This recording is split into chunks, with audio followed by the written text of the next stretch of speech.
कहानी की शुरुआत एक स्कूल के अंदर होती है, जहां हम अपनी कहानी की मेन हीरोइन शिवांग को देखते हैं। वो अपनी स्कोर कार्ड बुक देख रही होती है और खुद से कहती है, रिजल्ट आ गया, मैं क्लास में टॉप भी कर गई, लेकिन फिर भी खुशी नहीं है क्योंकि ये मार्क्स अब भी इतने नहीं हैं कि मैं टॉप यूनिवर्सिटी में एडमिशन ले पाऊँ। वो यही सब सोच सोच कर टेंशन में होती है और उसे समझ नहीं आता कि अब कौन उसकी मदद करेगा। तभी उसका टीचर उसके पास आता है और कहता है, हमें पता चला है कि ऑर्फनेज हाउस ने तुम्हारे बायोलॉजिकल पेरेंट्स को ढूंढ लिया है। वो तुमसे मिलने आए हैं और आज से तुम उनके साथ उनकी फैमिली में शिफ्ट हो रही हो।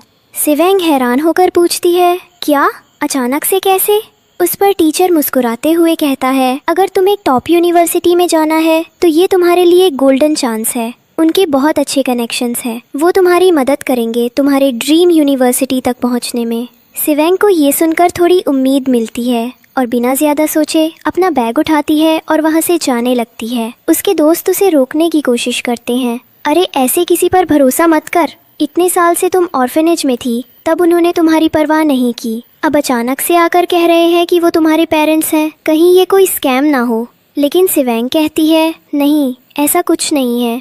टीचर ने खुद कहा है कि मुझे टॉप यूनिवर्सिटी का एंट्रेंस देना है और शायद यही मेरा मौका है, इसलिए मुझे अब निकलना होगा। वो अपने दोस्त से कहती है, एक गाड़ी और आएगी, उसने मेरा सारा सामान रख देना, और वो गाड़ी में बैठकर वहाँ से चली जाती है। अब हम देखते हैं कि वो अपने नए घर में पहुँचती है। घर किसी राजमहल से कम नहीं होता। सबसे पहले उसकी मुलाकात घर की नौकरानी से होती है। अंदर जाते ही उसे बर्तन टूटने की आवाज़ और किसी के रोने की आवाज़ सुनाई देती है। वो समझ जाती है कि ये उसकी स्टेप सिस्टर रोज है, जिसे उसके पेरेंट्स ने अडॉप्ट किया था शिवांग के जाने के बाद। रोज उसके आने से बहुत परेशान है क्योंकि अब उसे लगता है कि उसके पेरेंट्स का प्यार कम हो जाएगा। पेरेंट्स उसे समझाने की कोशिश करते हैं, हमारी बायोलॉजिकल डॉटर के आने से तुम्हारे लिए प्यार कम नहीं होगा, तुम गलत समझ रही हो। लेकिन रोज उनकी कोई बात नहीं सुनती और उन पर भड़क जाती है। तभी नीचे सब लोग इकट्ठा होते हैं और वहाँ शिवांग की मुलाकात उसके बायोलॉजिकल ब्रदर से होती है। वो शिवांग को देखकर कहता है, तो तुम हो मेरी बायोलॉजिकल सिस्टर, इतने साल पहले हमें छोड़कर चली गई थी, याद है? शिवांग गुस्से में जवाब देती है, छोड़कर गई थी? मैंने किसी को नहीं छोड़ा, तुम लोगों ने ही मुझे खो दिया था। ब्रदर थोड़ा रूखा व्यवहार करता है पर शिवांग कोई रिएक्शन नहीं देती। उसे याद आता है कि उसने 2 दिन से अपना होमवर्क नहीं किया है, तो वो चुपचाप बैठकर पढ़ाई करने लगती है। ब्रदर ये देखकर सोचता है कि शिवांग ये सब दिखावे के लिए कर रही है ताकि सबको लगे कि वो फैमिली में सबसे अलग और पढ़ाई में डेडिकेटेड है। वो बार बार उसकी बेइज्जती करता है पर शिवांग उसे इग्नोर करती रहती है। इसी बीच उसकी मदर, स्टेप सिस्टर और फादर भी आ जाते हैं पर वो सबको अनदेखा करके अपना काम करती रहती है। रोज फिर से रोने लगती है और कहती है, मॉम देखा कैसे ये सबको बेवकूफ़ बना रही है, ऐसा दिखा रही है जैसे इसे सिर्फ पढ़ाई करनी आती है और मैं बस करके शोभा बढ़ाने के लिए हूँ। ब्रदर उसे चुप कराते हुए कहता है, रोज तुम इसकी वजह से मत रो, इसे तो मैं संभालता हूँ। वो जाकर शिवांग का टेस्ट पेपर फाड़ देता है और उससे लड़ने लगता है। ये देखकर शिवांग को बहुत गुस्सा आता है। वो अपने हाथ में पकड़ी पेंसिल से अपने बायोलॉजिकल ब्रदर को इंजोर कर देती है और गुस्से में कहती है, अगली बार से अपने पेरेंट्स से थोड़ी मैनर्स सीख के आना। जब कोई पढ़ रहा होता है तो उसकी बुक्स और नोटबुक्स को ऐसे नहीं करते।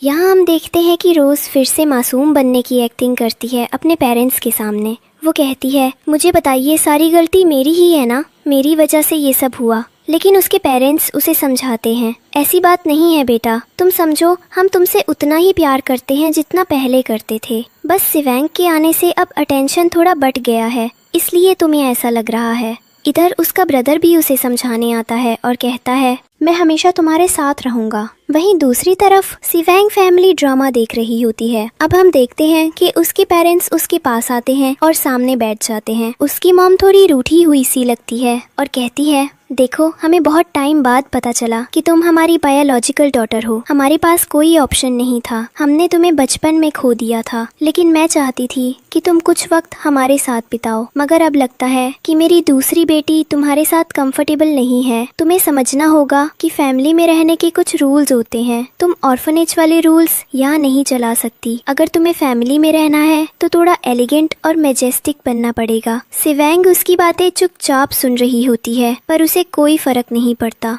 वो बस हल्के से जवाब देती है। तभी उसके डैड को दिखता है कि सिवेंग अपने टाउन से उनके लिए गिफ्ट लेकर आई है। वो पूछते हैं, ये तुम लेकर आई हो? सिवेंग मुस्कुराकर कहती है, सोचा पहली बार मिल रही हूँ तो कुछ देती चलूं, लेकिन लग रहा है कि ये फैमिली शायद डिजर्व नहीं करती। तभी रोज फिर से अपनी एक्टिंग शुरू कर देती है। वो कहती है, मुझे माफ कर दो सिस्टर, मेरी तबीयत थोड़ी नाजुक है, इसलिए मैं चाहती हूँ कि मेरे सेंसिटिव नेचर की वजह से मेरे पेरेंट्स तुम्हारा गिफ्ट एक्सेप्ट ना करें। और उसकी बात सुनकर उसकी मॉम भी मान जाती है। वो नौकरानी से कहती है, ये चीज फेंक दो। सिवेंग को ये सब बहुत बुरा लगता है, लेकिन वो कुछ नहीं कहती, बस चुप रहती है। अब उसके पेरेंट्स उसके पास आते हैं और कहते हैं, हमने तुम्हारा ऑफिशियल स्वागत तो किया ही नहीं, तो मैं ऑफिशियली बोलता हूँ, वेलकम टू द फैमिली। हमें पता है कि हम इतने साल तुम्हारे साथ नहीं थे, लेकिन अब उम्मीद है कि तुम हमारे साथ रहोगी। इधर सिवेंग को एक लेटर मिलता है। वो दरअसल एक रूल बुक होती है जिसमें फैमिली के सारे नियम लिखे होते हैं। सिवेंग को वो रूल्स बिल्कुल भी पसंद नहीं आते। वो रोज से बचते हुए कहती है, मैं यहाँ पढ़ने के लिए आई हूँ, वैसे भी मुझे यहाँ रहना नहीं है, और झूठ बोल देती है कि उसकी मेमोरी बहुत कमजोर है। उसका ब्रदर हंसते हुए कहता है, ठीक है, वैसे भी दिख रहा है कि तुम पढ़ाई में कुछ खास अच्छी नहीं हो। सिवेंग बिना कुछ कहे अपना सामान उठाती है और वो रूल बुक अपनी मॉम को वापस दे देती है। उधर उसके डैड को सिवेंग की ऑनेस्टी और सिंप्लिसिटी पसंद आती है। वो कहते हैं, सिवेंग जो भी बदलाव चाहती है वो फैमिली में किए जाएंगे, बाकी जो बातें हुई उन्हें भूल जाओ। सिवेंग बस सिर झुकाकर कहती है, ठीक है। अब हम देखते हैं कि उसके पेरेंट्स उसका एडमिशन एक नए स्कूल में करवा देते हैं, वही स्कूल जहां रोज पहले से पढ़ रही होती है। ये देखकर रोज की मॉम और ब्रदर शॉक हो जाते हैं, लेकिन सिवेंग को बहुत अच्छा लगता है, क्योंकि उसे लगता है कि इस स्कूल से उसे टॉप यूनिवर्सिटी जाने का मौका मिलेगा। वो रोज और उसके ब्रदर के टेंट्रम्स देखती है, पर ऐसे दिखाती है जैसे उसे कोई फर्क नहीं पड़ता। वो बस चुपचाप अपनी पढ़ाई में लग जाती है। रोज अपनी मॉम से कहती है, मॉम, ये लड़की डैड को पागल बना रही है, इसे रोको, ये बहुत डेंजरस है। उसकी मॉम को भी ये सब पसंद नहीं आता और वो सिवेंग से कहती है, बेटा थोड़ा कंट्रोल करो, फैमिली में और भी मेंबर्स हैं। सिवेंग शांत होकर जवाब देती है, आप लोग मेरे लिए कभी फैमिली थे ही नहीं। जब मैं छोटी थी मेरी ग्रैंड मदर ने मुझे पाला, मुझे बड़ा किया और मुझे सपने देखना सिखाया। तो मुझे उम्मीद है कि आप ये बात समझेंगे कि हम दोनों के बीच अब एक जंग शुरू हो चुकी है, जिसे ख़त्म करना इतना आसान नहीं होगा। और इधर हम देखते हैं कि वो लोगों से कहने लगती है, आप सबके दिमाग खा गए हैं, आप मेरी बात कभी समझ ही नहीं सकते, इसलिए प्लीज़ मुझे मेरे रूम में छोड़ने की परमिशन दीजिए और करो को बोलिए कि मुझे मेरा रूम दिखाया जाए। इधर उसका भाई और ज़्यादा भड़क जाता है। वो कहता है, अपने से बड़ों से ऐसे बात करते हैं जैसे तुम कर रही हो। सिवेंग जवाब देती है, मुझे फ़र्क नहीं पड़ता कोई कैसे बात करता है, मेरा काम है, मुझे करने दो और तुम अपने काम से काम रखो। वो गुस्से में वहाँ से चली जाती है। तभी उसके पिता कहते हैं, ठीक है बेटा, तुम अपने रूम में जाओ, ऊपर वाले रूम को दिखा दिया जाएगा। सिवाम बस एक ठंडी आवाज़ में कहती है, थैंक यू, बस मुझसे दूरी बनाए रखना। इधर रोज चैन की सांस लेती है और सोचती है, अब इस एटीट्यूड के साथ सिवांग किसी के सामने नजर नहीं आ पाएगी। इसके बाद हम देखते हैं कि सिवांग रूम में जाती है। जब वो घर के सारे रूम देखती है तो उसे बहुत अच्छा लगता है, क्योंकि वो रूम उसके ऑर्फनेज वाले घर से कहीं बड़े होते हैं। वो बहुत खुश और एक्साइटेड महसूस करती है। जब वो फाइनल एक रूम चुनकर नीचे आने लगती है तो उसकी मुलाकात रोज से होती है। रोज बोलती है, मॉम, शायद सिस्टर को मेरा रूम पसंद आ गया है, सिस्टर तुम मेरा रूम ले सकती हो। तभी सिवांग का भाई आ जाता है और कहता है, तुम अपना रूम क्यों दे रही हो, हर बार तुम ही क्यों सैक्रिफाइस करती हो, उसे भी कुछ करने दो,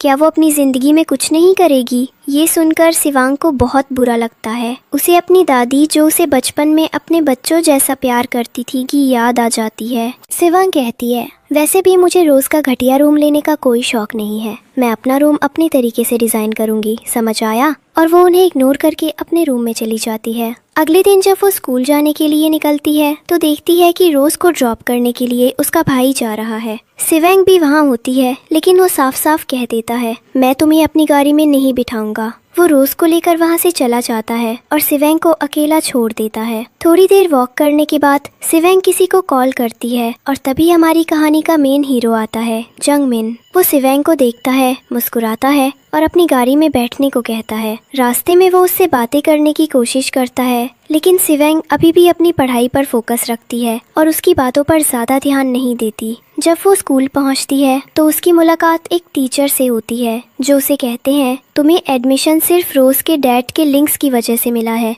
इसलिए ध्यान रखना, कोई ऐसी हरकत मत करना जिससे स्कूल की रेप्यूटेशन खराब हो। सिवेंग जवाब देती है, आप टेंशन मत लीजिए, ऐसा कुछ नहीं होगा। इधर उसे पता चलता है कि कॉलेज एंट्रेंस एग्जाम के लिए एक मॉक टेस्ट होने वाला है और वो उसे देने के लिए पूरी तरह तैयार होती है। क्लास में आने के बाद वो सभी स्टूडेंट से मिलती है, पर कोई खास रिएक्शन नहीं होता। वो चुपचाप अपनी सीट पर जाकर बैठ जाती है। जब वो लौटते हुए वापस जा रही होती है तो उसे फिर से जंगमिन दिखाई देता है। वो मुस्कुराकर उसके पास बैठती है और कहती है, मुझे लगा मैं घर जाने में लेट हो जाऊंगी। घर लौटने पर वो देखती है कि उसका भाई और रोज आपस में बात कर रहे हैं। रोज उसके पास आकर कहती है, तुम जंगमिन के साथ स्कूल क्यों गई थी? तुम्हें पता है मैं उसे पसंद करती हूँ, पूरी फैमिली को पता है। सिवेंग कहती है, मुझे नहीं पता था और मुझसे बकवास मत करो, मुझे जाने दो। वो उसे इग्नोर करके वहाँ से चली जाती है। इधर हम देखते हैं कि उसकी मॉम ने रोज के लिए स्पेशल खाना बनाया होता है जो एनर्जी से भरा होता है। वो सिवेंग को भी ऑफर करती है, लेकिन सिवेंग मना कर देती है,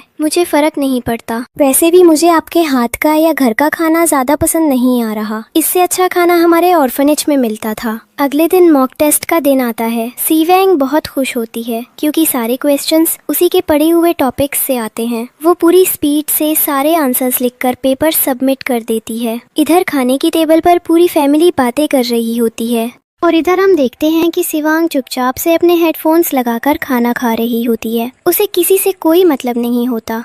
रोज ये सब देखकर अंदर ही अंदर बहुत खुश होती है क्योंकि उसे अच्छा लगता है कि सिवेंग फैमिली के बीच में बैठकर भी सबके द्वारा इग्नोर की जा रही है। थोड़ी देर बाद हम देखते हैं कि सिवेंग अपने रूम में पढ़ाई कर रही होती है। तभी उसके डैड वहाँ आते हैं और कहते हैं, मुझे माफ़ करना बेटा, मुझे पता है तुम पढ़ रही थी, लेकिन मैं तुम्हारे लिए कुछ लेकर आया हूँ। बताओ तुम्हें किसी चीज़ की ज़रूरत है? फिर वो उसे एक गोल्ड का स्पेशल ब्रेसलेट देते हैं और कहते हैं, ये मेरी तरफ से तुम्हारे लिए है। सिवेंग ठंडे लहजे में जवाब देती है, क्या ये ग्रैंडमदर मुझे देने के लिए बोलकर गई थी? अगर ऐसा है तो आप दे दीजिए, वैसे मुझे इन सब चीजों में कोई इंटरेस्ट नहीं है। वो अपने डैड की आधी अधूरी बात ही सुनती है और वापस अपनी पढ़ाई में लग जाती है। उसके डैड को ये बात बहुत बुरी लगती है। वो चुपचाप कमरे से बाहर निकल जाते हैं और नीचे जाकर टेंशन में बैठ जाते हैं। उन्हें एहसास होता है कि शायद सिवेंग को ऑर्फनेज से लाकर उन्होंने कोई बड़ी गलती कर दी। तभी वहाँ उनका बेटा आता है और कहता है, डैड आप उस पागल लड़की की इतनी फिक्र क्यों कर रहे हैं? वो कंट्री साइड से आई है, जिसे ये भी नहीं पता कि एक मैजेस्टिक फैमिली में कैसे बिहेव करते हैं। आपको पता है ना, हमारा फैमिली बिजनेस हमारी रियल डॉटर संभालेगी। उसकी वाइफ भी यही बात दोहराती है और मजबूरी में उसके डैड को इन सब बातों पर यकीन करना पड़ता है, भले ही उनके दिल में अब भी सिवेंग के लिए एक सॉफ्ट कॉर्नर हो। अब सीन कट होता है सिवेंग के स्कूल का। वहाँ उसका मॉक टेस्ट रिजल्ट आ चुका होता है और सब शॉक्ड होते हैं क्योंकि उसने पूरे स्कूल में सबसे ज्यादा मार्क्स लाए होते हैं। वो सबके बीच एक सुपर मॉडल स्टूडेंट बन जाती है। हर कोई उससे बात करना चाहता है। उसका स्कोर इतना हाई होता है कि किसी का भी उसके आसपास नहीं पहुंचता। सिवेंग सीधा स्कूल की प्रिंसिपल के पास जाती है और कहती है, जैसा कि मैंने पूरे सिटी में टॉप किया है, मैं चाहती हूँ कि मुझे बेस्ट से बेस्ट यूनिवर्सिटी में भेजा जाए ताकि मैं और बेहतर पढ़ाई कर सकूँ। प्रिंसिपल मुस्कुराती हैं और कहती हैं, हमारे स्कूल के टॉपर स्टूडेंट्स को स्पेशल स्कॉलरशिप दी जाती है जिससे उनकी बेसिक नीड्स पूरी की जा सके। तुम्हारी कोई डिमांड हो तो बताओ। सिवेंग कहती है, हाँ मेरी एक डिमांड है। मेरे घर के पास पढ़ाई के लिए कोई भी वर्क फ्रेंडली एनवायरनमेंट नहीं है।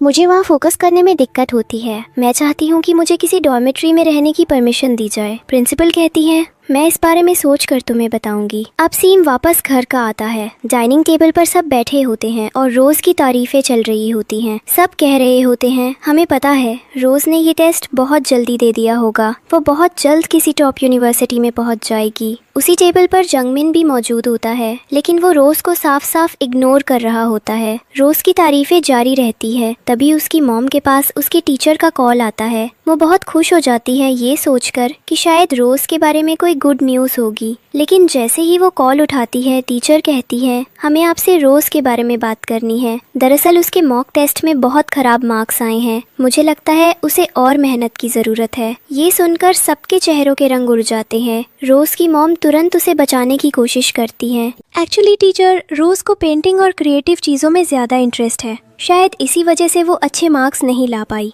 लेकिन अगली बार से हम उसके लिए बेहतर टीचर्स और कोचिंग की व्यवस्था करेंगे। टीचर कहती है ठीक है, हम उम्मीद करते हैं कि वो नेक्स्ट टाइम बेहतर परफॉर्म करेगी। और कॉल कट करने ही वाली होती हैं कि उन्हें अचानक याद आता है कि उन्हें शिवांग के बारे में भी कुछ बताना है। टीचर कहती हैं वैसे आपके घर में एक और डॉटर भी रहती है, सही कहा ना?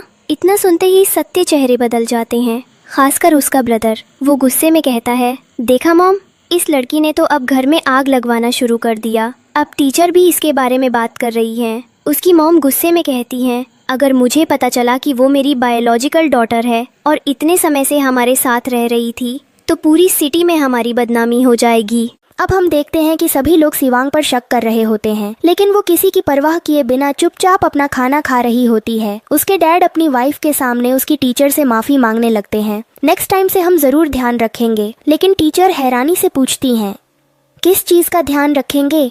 शिवांग ने तो पूरे शहर में टॉप किया है, उसके जितने मार्क्स किसी के भी नहीं आए। यह सुनते ही सब दंग रह जाते हैं। शिवांग के चेहरे पर हल्की सी मुस्कान होती है, उसे अंदर से बहुत अच्छा लगता है। वो शांत होकर अपना खाना खत्म करती है। उधर फैमिली मेंबर्स टेंशन में आ जाते हैं। रोज को लगता है कि अब फैमिली की सारी अटेंशन शिवांग पर चली जाएगी। वो माहौल खराब करने के लिए बालकनी की तरफ जाती है और वहाँ जाकर ड्रामा करने लगती है। मुझे लगता है इस फैमिली में मेरा कोई नहीं है, मैं अब और नहीं रह सकती। सारे फैमिली मेंबर्स उसे रोकने के लिए भागते हैं, सब उसे समझाने की कोशिश करते हैं, लेकिन रोज पूरा ब्लेम शिवांग पर डाल देती है। सब कुछ इसी की वजह से हुआ है। शिवांग को इन बातों से कोई फर्क नहीं पड़ता। वो कामली नैपकिन से अपना मुंह साफ करती है और कहती है पहले ये बताओ रोज, क्या तुमने कभी मुझसे पूछा कि मैं पढ़ाई में अच्छी हूँ या नहीं? तुमने अपने मन से जो भी प्रिडिक्शन बनाया वही सबको मानने को कह दिया। यही तुम्हारी सबसे बड़ी गलती है। रोज चिल्लाती है ऐसा कुछ नहीं है। शिवांग उसे घूर कर बोलती है ऐसा ही है। दोनों के बीच एक छोटी सी बहस हो जाती है, लेकिन शिवांग खुद को रोक लेती है। वो सबको साफ साफ कह देती है मैं आप लोगों को अपनी फैमिली नहीं मानती, मैं ऑर्फनेज में अकेली रही हूँ और वही लोग मेरी असली फैमिली है। यहाँ किसी से मेरा कोई रिश्ता नहीं। उसके पेरेंट्स तुरंत कहते हैं बेटा ऐसे मत बोलो, लेकिन शिवांग ठंडे स्वर में जवाब देती है मैं सही कह रही हूँ, ना मुझे फर्क पड़ता है ना मैं इन बातों पर सोचना चाहती हूँ। उम्मीद है आप लोग भी समझेंगे। रोज ये सब सुनकर अंदर ही अंदर खुश होती है, क्योंकि उसे लगता है कि शिवांग खुद को फैमिली से अलग कर रही है। शिवांग सबको उल्टे सीधे जवाब देकर चुपचाप अपने रूम में चली जाती है। अब पूरे घर का माहौल भारी हो जाता है, सब टेंशन में है। तभी जंगमिन वहाँ आता है और साफ साफ कहता है मुझे बहुत बुरा लगता है जब आप लोग शिवांग को एक गलत इंसान की तरह ट्रीट करते हैं। आप तो उस पर हाथ उठाने तक वाले थे, ऐसा मत करें, वो बहुत इंटेलिजेंट है। आप सबको समझना चाहिए कि रोज को सिर्फ उसकी सक्सेस से जलन हो रही है। रोज ये सुनकर अंदर ही अंदर आग बबूला हो जाती है। उसे बर्दाश्त नहीं होता कि जंगमिन शिवांग का साइड ले रहा है।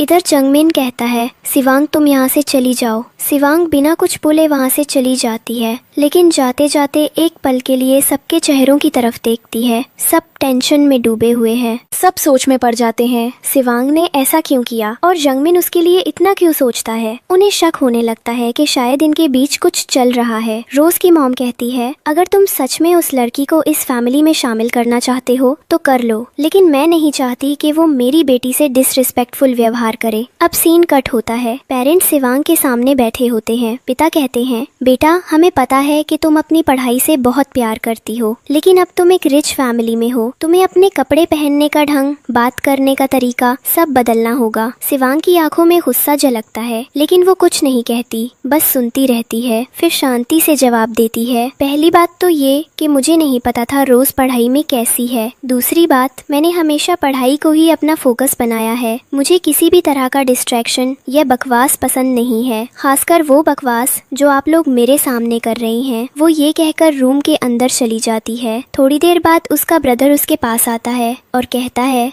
कल के लिए माफ करना, मुझसे गलती हो गई। मुझे अब समझ आया कि असल में गलती रोज की थी। शिवांग बिना एक्सप्रेशन बदले जवाब देती है, अब फर्क नहीं पड़ता, और शायद इस वक्त तो बिल्कुल भी नहीं जब बहुत देर हो चुकी है। ये कहकर वो दरवाज़ा बंद करती है और अंदर चली जाती है।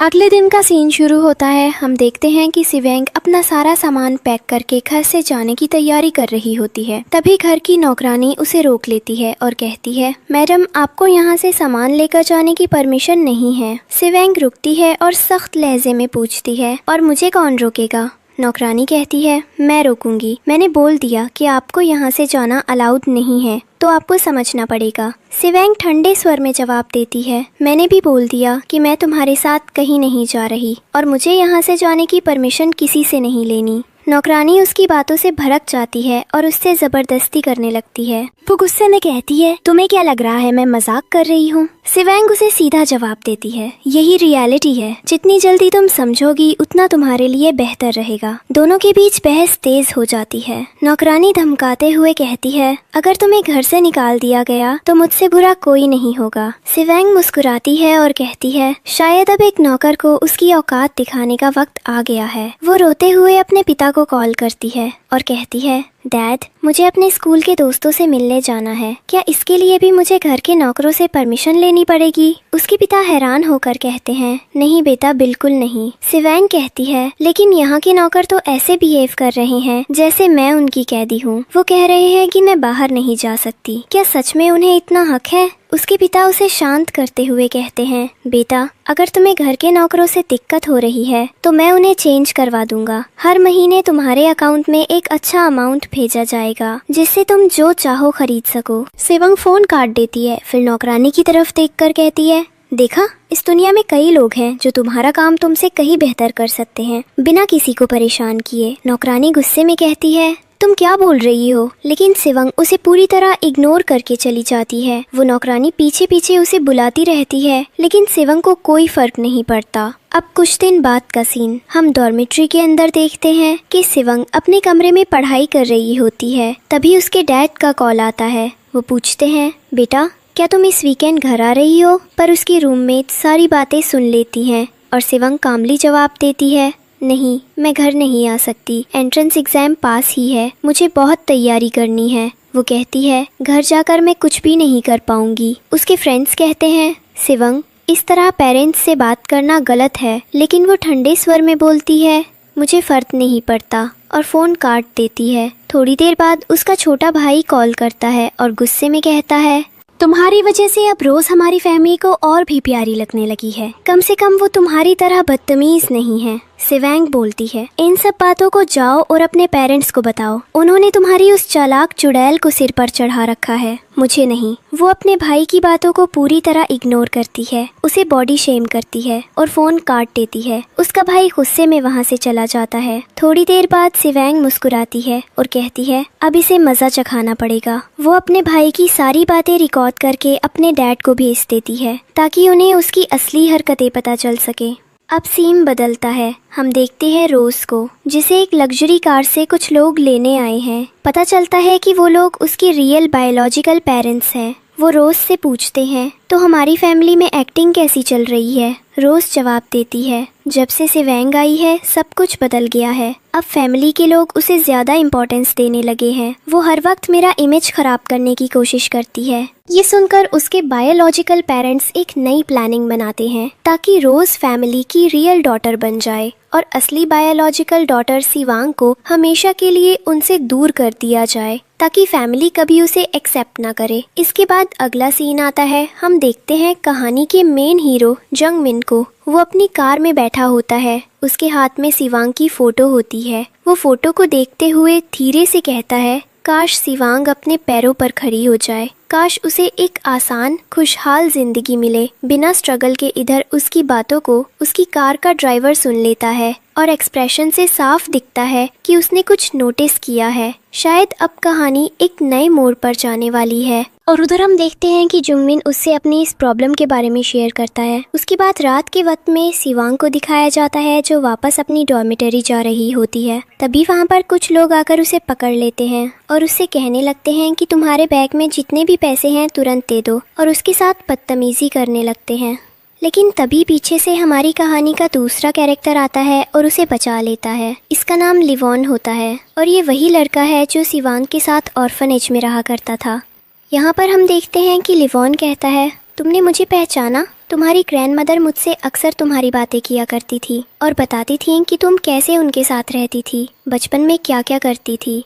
सिवांग कहती है, तो तुम मेरी ग्रैंडमदर के रिलेटिव हो? जिस पर लिवॉन कहता है, वो हमारी फैमिली के लिए बहुत ज़्यादा इम्पोर्टेंट मेंबर थी। हम तुम्हें एक दिन इनवाइट करेंगे। मेरी मॉम तुम्हें बताएंगी कि वो हमारे लिए क्या थी और ऐसी कई बातें हैं जो तुम्हारी ग्रैंडमदर ने तुमसे कभी शेयर नहीं की। ये सुनकर सिवान कहती है, तो तुमने अभी मेरे ऊपर एहसान किया और अब घर बुलाकर उस एहसान को चुकाने की बात कर रहे हो। लिवॉन कहता है, ऐसा कुछ भी नहीं है, मैं बस चाहता हूँ कि तुम अपनी ग्रैंडमदर के बारे में सच्चाई सुनो। सिवान कहती है, तुम तो बोल रहे हो कि तुम एक गरीब इंसान हो, पर तुम्हारे कपड़े देखकर तो ऐसा बिल्कुल नहीं लगता। लिवॉन को शक होता है कि सिवान शायद उसे किसी जाल में फंसा रही है, इसलिए वो उस पल कुछ नहीं कहता और सिवान वहाँ से विश्वास के साथ चली जाती है। इधर हम देखते हैं कि सिवान की फैमिली में सब लोग बातें कर रहे होते हैं और कह रहे होते हैं कि सिवान दिन ब दिन बहुत ज़्यादा चेंज होती जा रही है, हमें उसके लिए कुछ अच्छा करना चाहिए। वहीं दूसरी ओर रोज को जेलसी होने लगती है और वो अटेंशन पाने के लिए अपने पेरेंट्स के सामने सिवांग के बारे में एक झूठी कहानी सुनाने लगती है।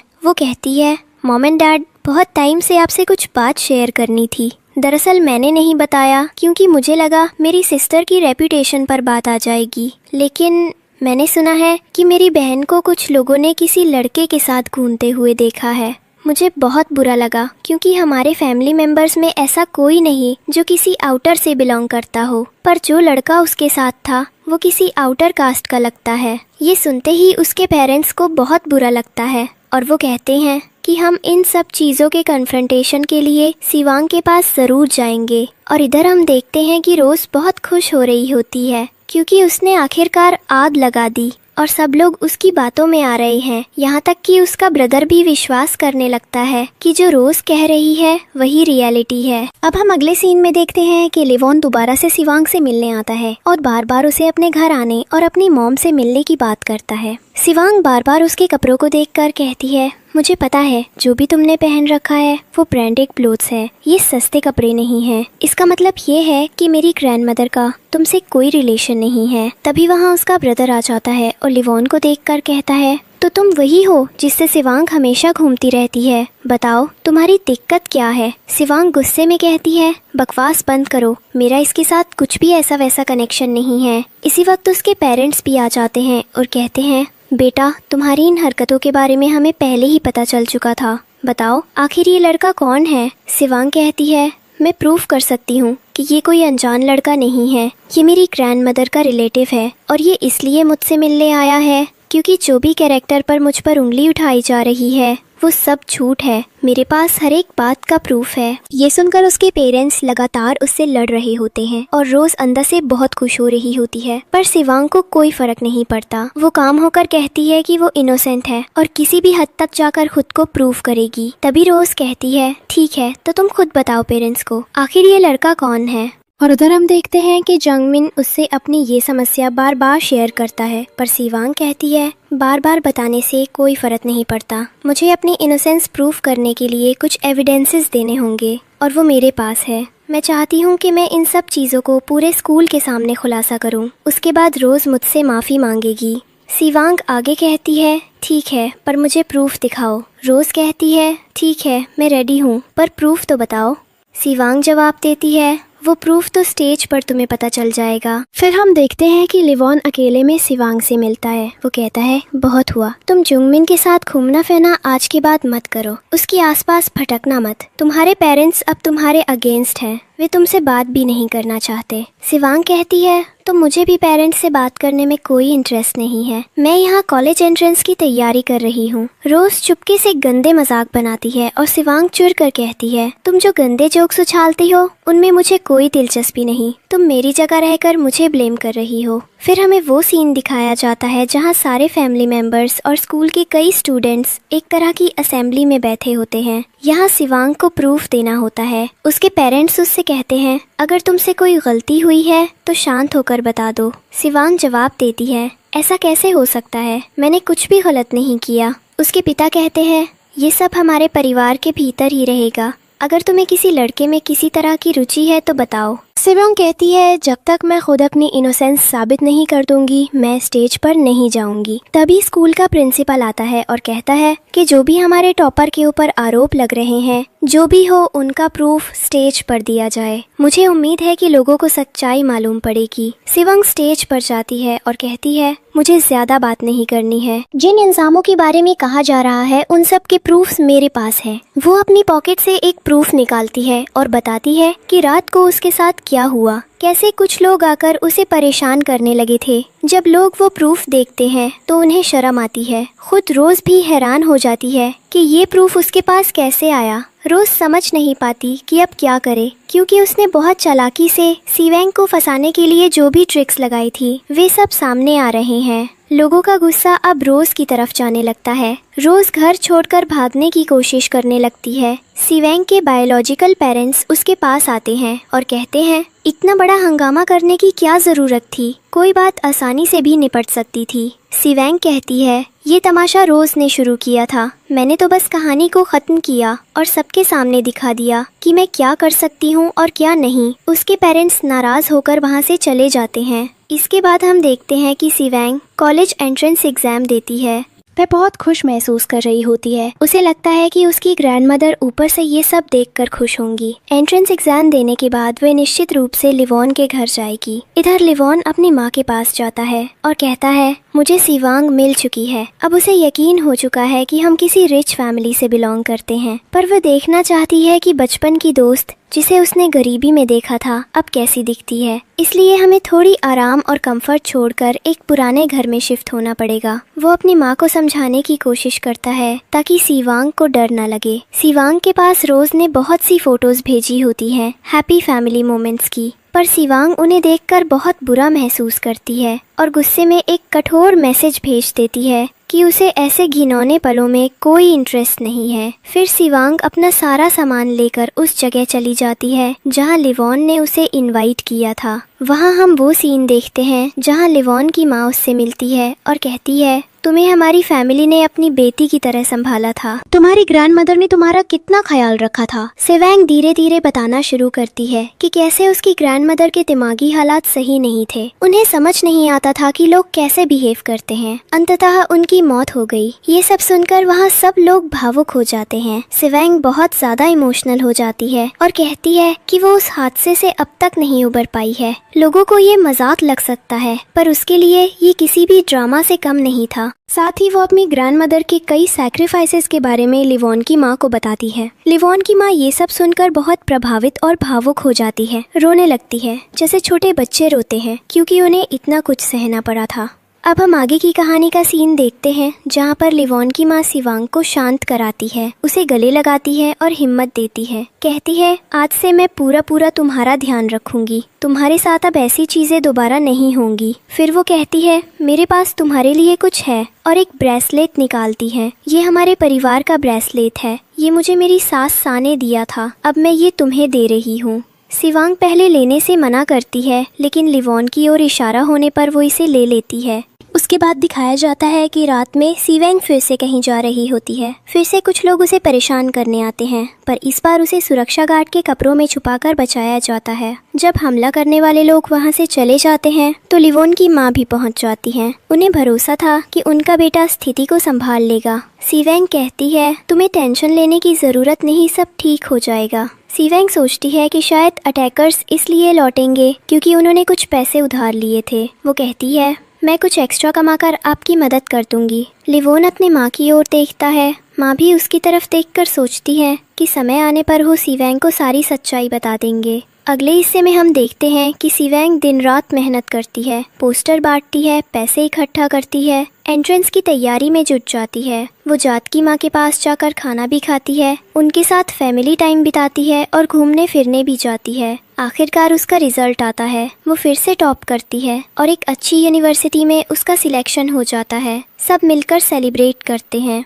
इसके बाद सिवांग इंटरव्यू देने जाती है जहां कई मीडिया रिपोर्टर्स उसके सक्सेस के राज जानना चाहते हैं। स्कूल के प्रिंसिपल भी कहते हैं कि हमारे स्कूल के हर बच्चे में जो डेडिकेशन है वही सफलता दिलाता है। चाहे फैशन फील्ड हो या टॉप यूनिवर्सिटी का सिलेक्शन। सिवेंग खुली आकाश की तरह महसूस करती है और कहती है कि उसकी ग्रैंडमदर ऊपर से इसे देखकर बहुत खुश होंगी। सिवेंग सब मिलकर जश्न मनाते हैं। मीडिया, प्रिंसिपल और वेल विशर्स उसकी तारीफ करते हैं। सिवेंग खुशी खुशी लिवॉन को फोन करके बताती है कि सब ठीक हो गया है और वो अब अपने बायोलॉजिकल पेरेंट्स को गुड बाय कहने वाली है। फिर हम देखते हैं एक बड़ा सोशल पार्टी सीन। सिवेंग के बायोलॉजिकल पिता उसकी सक्सेस पर एक ग्रैंड पार्टी देने की तैयारी करते हैं। लिवॉन की माँ अपने ऑफिस में होती हैं। तभी वहाँ एक इन्वेस्टर आता है जो जबरदस्ती हस्तक्षेप करने लगता है। वो इन्वेस्टर अपने बेटे को कहता है कि सिवेंग को अपने घर में शामिल कर लो, इससे बड़ी पब्लिसिटी और इन्वेस्टमेंट मिल जाएगी। इन्वेस्टर अपने बेटे को टारगेट दे देता है कि उसे पार्टी में गिराने और आगे बढ़ाने की कोशिश करे। उस दौरान रोज लगातार शराब पी रही होती है। उसी इन्वेस्टर के बेचे हुए आदमी जो प्ले बॉय के नाम से मशहूर है, पार्टी में आता है। वो सिवेंग के पास आता है, उसे धक्का देकर चला जाता है, जिससे सिवेंग का बैग गिर जाता है और रोज मौका पाकर उस बैग में उस आदमी की महंगी घड़ी रख देती है। बाद में वो आदमी सिवेंग के परिवार से मिलकर दोस्ताना व्यवहार करता है, पर जंग मिन सिवेंग को बताता है कि वो आदमी नोटोरियस है, लड़कियों के साथ कैसे खेलता है वो सब जानते हैं। पार्टी में लिवॉन और जंग मिन दोनों मौजूद आते हैं। लिवॉन साधारण कपड़ों में आता है, पर सिवेंग के भाई उसे सही सलामत स्वीकार नहीं करते, बार बार उसे बाहर निकालने की धमकी देते हैं। सिवेंग गुस्से में कहती है कि ये मेरा गेस्ट है, पर भाई कहते हैं कि आपकी जैसी बायोलॉजिकल डॉटर होने की वजह से हम कभी कनेक्ट नहीं कर पाएंगे। तभी सिवेंग कहती है, तुमसे ज्यादा तो वो लोग सोच लेते हैं जो हमारे अपने भी नहीं हैं। रोज पलटकर ताना देती है, लेकिन सिवेंग शांत होकर कहती है, मुझे फर्क नहीं पड़ता। और यहीं से माहौल अचानक बदल जाता है। वो प्लेबॉय आदमी सबके सामने आता है और जोर से कहता है, आज की रात कोई भी यहाँ से नहीं जाएगा। मेरी एक बहुत ही एक्सपेंसिव घड़ी गायब हो गई है और मुझे पूरा यकीन है कि चोर इसी पार्टी में मौजूद है। सब लोग एक दूसरे को देखने लगते हैं। सिवेंग के पिता आगे बढ़कर कहते हैं, आपको किस पर शक है? वो आदमी सीधा उंगली उठाकर कहता है, मुझे शक है सिवेंग पर। पूरा हॉल सन्न रह जाता है।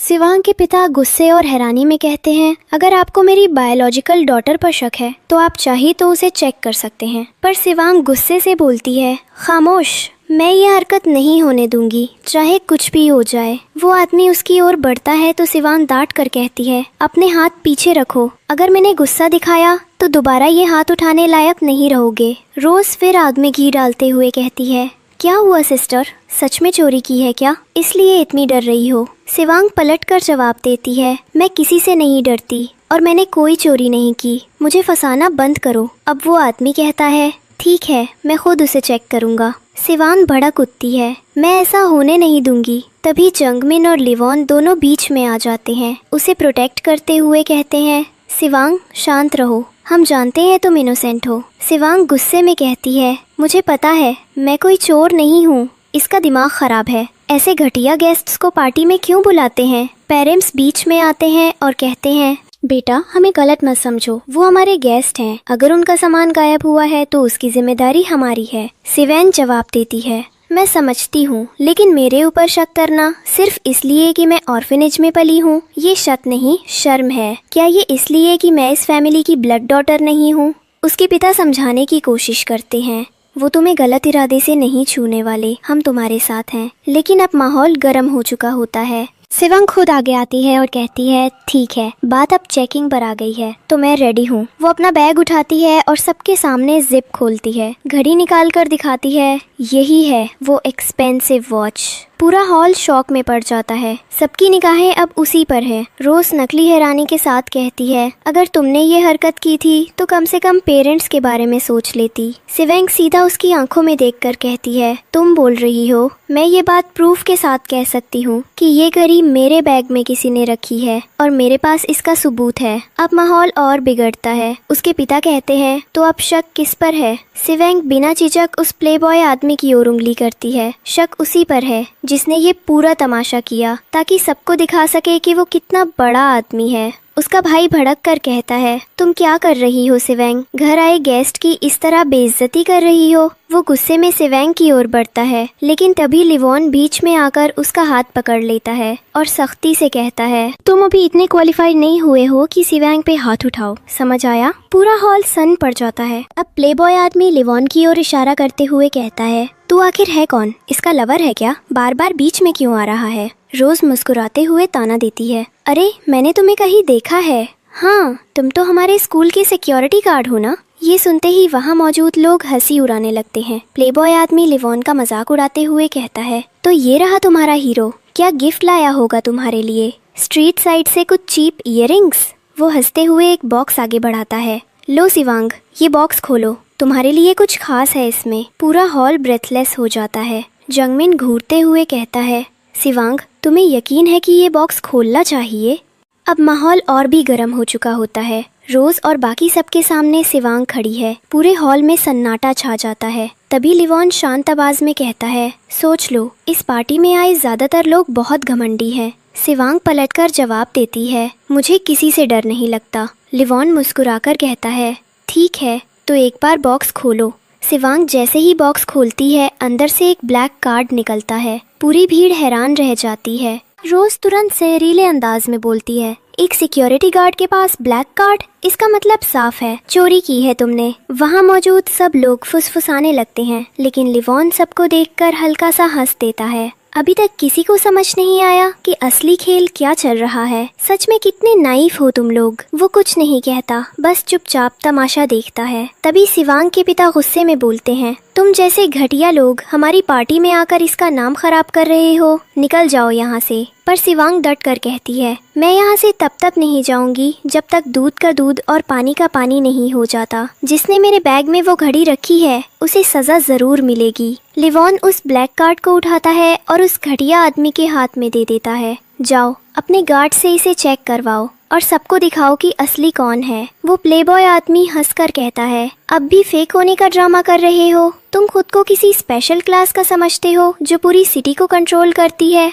इतने में सिवेंग का भाई गुस्से में आता है और उस आदमी से घड़ी छीन लेता है। फिर सरकास्टिक लहजे में कहता है, वैसे भी सिवेंग का फ्रेंड सर्कल उसी के जैसा होगा, मिडिल क्लास कहीं का। ये सुनकर सिवेंग के चेहरे पर तकलीफ साफ छलकती है। लिवॉन अब कामली अपने गार्ड को बुलाता है, जाओ इस कार्ड को वेरीफाई करो और बताओ कि ये असली है या नकली। गार्ड चला जाता है। इस बीच सिवेंग के पेरेंट्स लिवॉन पर भड़कते हैं, हमने तुम्हें अभी फैमिली में शामिल भी नहीं किया और तुमने ऐसी हरकतें शुरू कर दी। देखो रोज को, वो कभी बिना हमारी परमिशन कुछ नहीं करती। रोज भी मौका देखकर ताना मारती है, अगर तुम्हें किसी को पसंद करना ही था तो कोई स्टैंडर्ड वाला इंसान चुनती। अब सबकी नजर दरवाजे की तरफ है। गार्ड लौट कर आता है। जंगमिन टाइम गिनता है, 3, 2, 1। गार्ड अंदर आता है और जोर से बोलता है, बॉस ये कार्ड पूरी तरह असली है, इसमें कुछ भी फेक या चोरी का नहीं है। पूरा हॉल शॉक में रह जाता है। सभी मेहमानों के चेहरे उतर जाते हैं। वो प्लेबॉय आदमी जो अभी तक शेर बन रहा था अब चुप खड़ा है। असल में वही आदमी लिवॉन की माँ की कंपनी में इन्वेस्टमेंट के लिए आया था। लिवॉन उसे घूर कर कहता है, अब बताओ प्रैंक कौन कर रहा था? वो आदमी तुरंत पलट जाता है, मुझे माफ कर दीजिए, मैंने बस मजाक किया था, पार्टी में थोड़ा सा एंटरटेनमेंट लाने के लिए। लिवॉन ठंडे लहजे में जवाब देता है, एंटरटेनमेंट तो मैं भी करूंगा जब तुम्हारी सारी डील्स कैंसिल करके किसी और को दे दूंगा। वो आदमी डर के मारे कुछ नहीं बोल पाता। उधर लिवॉन की माँ को देखकर भी वो घटिया इंसान इशारे करता है, पर लिवॉन की माँ मजबूर है, उस आदमी के जाल में फंसी हुई। वो बनावटी हंसी के साथ कहती है, देखा नहीं सब लोग कितने खुश हैं पार्टी में। सिवांग सब कुछ चुपचाप देख रही होती है। उसकी निगाहें लिवॉन पर है। उसे लगता है कि इस ब्लैक कार्ड के पीछे कोई और सच्चाई है। वो सोचती है शायद इसने किसी और से उधार लिया है या रोज को दिखाने के लिए कोई एक्ट कर रहा है। आखिरकार सिवांग सबके सामने कहती है, अब बहुत हो गया, मैं इस फैमिली से अपना रिश्ता यहीं ख़त्म करना चाहती हूँ। काफ़ी वक्त इन लोगों के बीच रहकर मुझे बस घुटन मिली है। वो मुड़ता जाने लगती है। तभी रोज बीच में आकर रोने का नाटक करती है। सिस्टर प्लीज ऐसा मत करो, तुम्हारे जाने के बाद मॉम डैड बहुत परेशान हो जाएंगे। अगर तुम गुस्सा हो तो मुझे मार लो। सिवांग बिना कुछ बोले उसकी तरफ बढ़ती है और रोज के चेहरे पर एक जोरदार थप्पड़ जड़ती है। वो कहती है, मैं अब यहाँ नहीं रुक सकती। तुम्हारे झूठ, तुम्हारे ड्रामा और तुम्हारी फेक सिंपैथी से तंग आ चुकी हूँ। तभी पूरा फैमिली बीच में आ जाता है। रोज फिर से रोने और तमाशा करने लगती है। देखो, अब तो इसने मुझ पर हाथ भी उठा दिया। वो जोर से कहती है, प्लीज मॉम, डैड, इसके लिए मुझे माफ कर दो, पर इसे यही रोक लो। सिवैंग की आंखों में अब सिर्फ गुस्सा और सच्चाई की आग है। वो सोचती है, इतनी फेक गर्ल कोई कैसे हो सकती है। अभी ये कुछ और बोल रही थी, अब यहाँ पर ये अच्छी बनने का पूरा तमाशा कर रही है। इधर उसका जो ब्रदर होता है वो भी रोजी को सपोर्ट कर रहा होता है और बहुत ज्यादा नौटंकी हो रही होती है। सिवांग कहती है, मैं इस फैमिली में कभी रहना भी नहीं चाहती थी। आपके पैसे, आपका करेज, जो भी है आप अपने पास रखो।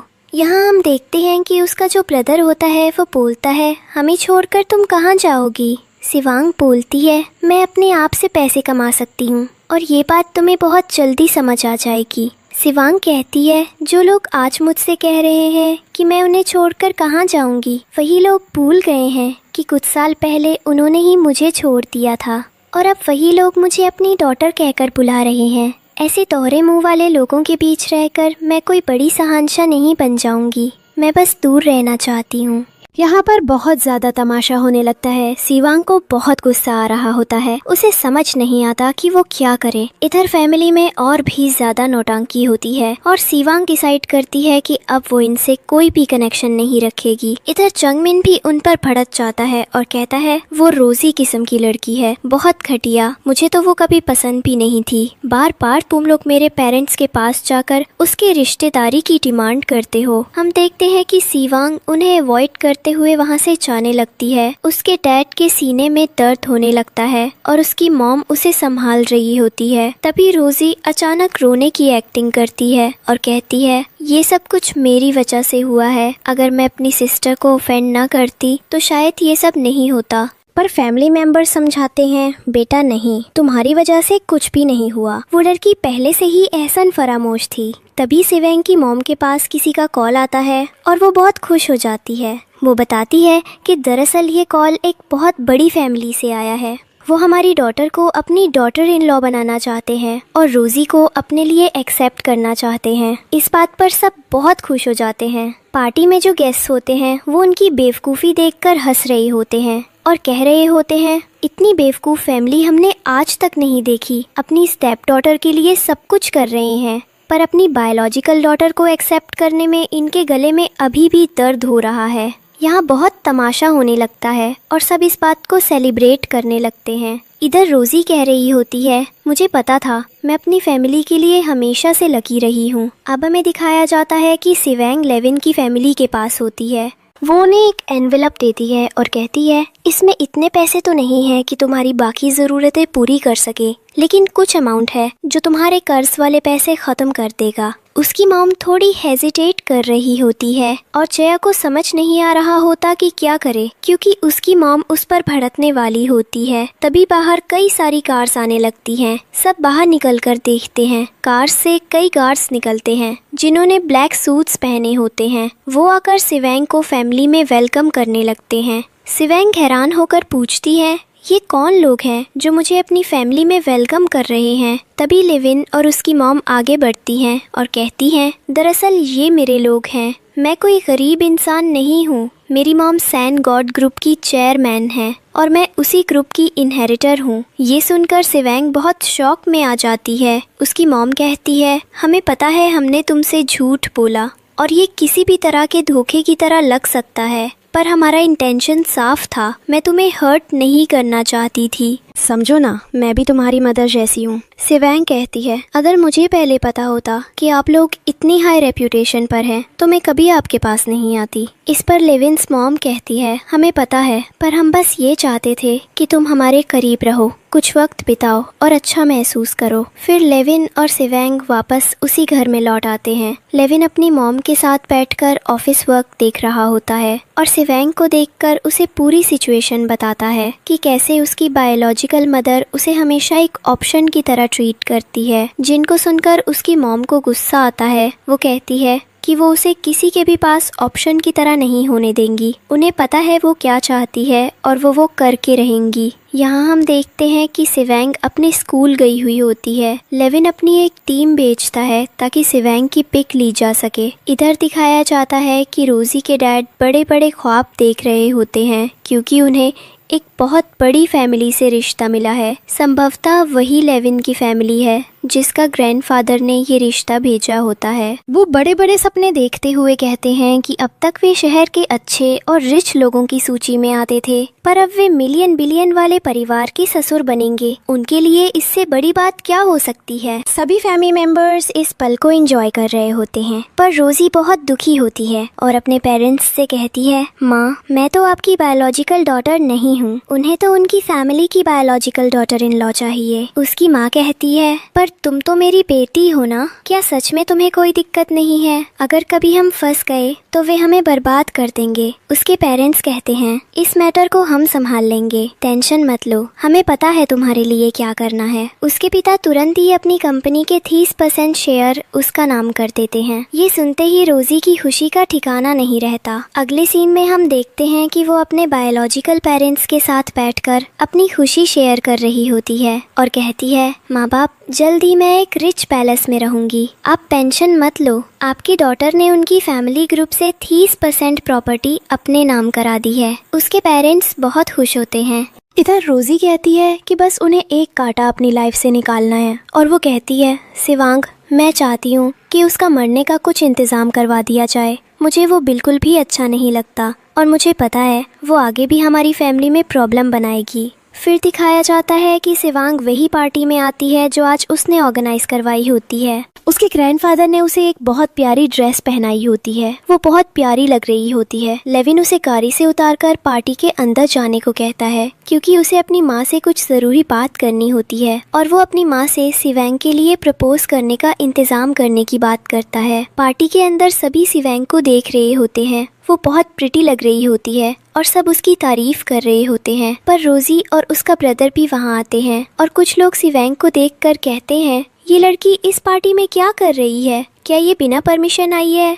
ये हर जगह प्रॉब्लम खड़ी करने वाली है। सिवेंग कुछ नहीं बोल रही होती। वो कहती है, बकवास बंद करो, अपने काम से काम रखो। मैंने तुम्हारी जैसी फैमिली के साथ अपने रिलेशंस खत्म किए थे। क्या ये तुम्हारे लिए काफी नहीं है कि बार बार मुझसे घटिया बातें की जाती रही हैं? इसी पर उसका ब्रदर कहता है, बहुत बहुत तमाशा तुम्हारा। अगर हमारे साथ कोई रिलेशन नहीं है तो तुम इस पार्टी में क्या कर रही हो? स्पेशल इनविटेशन तो हमारी फैमिली को आया था और तुम अब हमारी बायोलॉजिकल डॉटर भी नहीं रह गई। तुमने खुद से रिलेशन खत्म किया। वो सिक्योरिटी गार्ड को बुलाने लगता है। जैसे ही सिक्योरिटी गार्ड आता है उसे कहा जाता है कि इस लड़की को धक्के देकर बाहर निकाल दो, वो पार्टी में बहुत प्रॉब्लम क्रिएट कर रही है। तभी वहाँ जंगमिन आता है और कहता है, ये गेस्ट मैंने इनवाइट किया है, किसी को भी इसका टच करने का अधिकार नहीं है, ये मेरी गेस्ट है। कुछ सिक्योरिटी गार्ड्स माफ़ी मांगते हैं और कहते हैं कि जब उन्हें पता चला कि इनके आने से बाकियों को प्रॉब्लम हो रही है तब उन्होंने धक्का दिया। उनका कोई बुरा इरादा नहीं था। जंगमिन उन लोगों से कहता है कि वे किसी भी तरह से उसके गेस्ट के साथ ऐसा व्यवहार नहीं कर सकते और वह सिवांग से माफ़ी मांगता है। कहता है कि जो भी समस्या हो रही होगी उसके लिए उसे माफ कर दो। लेकिन तभी हम देखते हैं कि वहाँ पर रोजी जुंगमिन के सामने आ जाती है और कहती है, देखो, ये पार्टी मेरे लिए हो रही है और यह इनविटेशन हमारी फैमिली को गया था। इतने समय से मैं उन्हें अपनी फैमिली की बेटी बनाकर रख रही थी, तो अब तुम अपनी फैमिली की बेटी को ले लो। मुझे सिलेक्ट करोगे ना कि सिवांग को। इसलिए मैं कह रही हूँ कि यह यहाँ से चली जाए, इसकी वजह से मुझे प्रॉब्लम हो रही है। जुंगमिन कहता है, वह तुम्हारे साथ आकर कोई बैडतमीजी तो नहीं कर रही है ना? तभी वहाँ पर एक प्लेबॉय आता है और कहता है, एक दिन सिवांग ने मुझे फेक आईडी दिखाकर डराया था, पर आज मैं उसके किसी भी जाल में नहीं आऊंगा। मैं यहाँ रोजी के लिए आया हूँ। रोजी, क्या तुम मेरी गर्लफ्रेंड बनोगी? रोजी हाँ कर देती है और अब ये दोनों रिलेशनशिप में आ जाते हैं। वह बोलता है, मैं सिवांग को इस पार्टी से धक्के देकर जरूर बाहर निकालूंगा क्योंकि यह पार्टी तुम्हारे लिए ऑर्गेनाइज की गई है। फिर वह कई लोगों को बुला लेता है और वे आकर सिवांग को पकड़ DDDH लेते हैं। सिवांग की जो फैमिली है वो भी उस घटिया आदमी को सपोर्ट कर रही होती है। बस इतना बोल रहे होते हैं जो करना है करो, बस उसे जिंदा रखना, ऐसे मत मार देना। उसके ब्रदर भी यही कहते हैं। वहाँ कई गार्ड्स आते हैं जिनके पास उस आदमी के पर्सनल कार्ड्स होते हैं। वे जुंगमिन और सिवांग दोनों को पकड़ DH लेते हैं। वे सिवांग से कहते हैं कि तुम बहुत ज्यादा बदतमीजी कर रही हो और बहुत बड़ी गलती कर रही हो। जब सैंड गॉड के चेयरमैन को पता चलेगा कि तुमने उनके साथ यह हरकत की है तो तुम्हारा क्या हाल होगा, क्या तुम्हें इसका आइडिया है? और फिर वह अपने हाथ में पड़े ब्रेसलेट को दिखाता है और कहता है, इस ब्रेसलेट को ध्यान से देखो, ये सैंड गॉड की डॉटर इन लॉ को मिलने वाला था।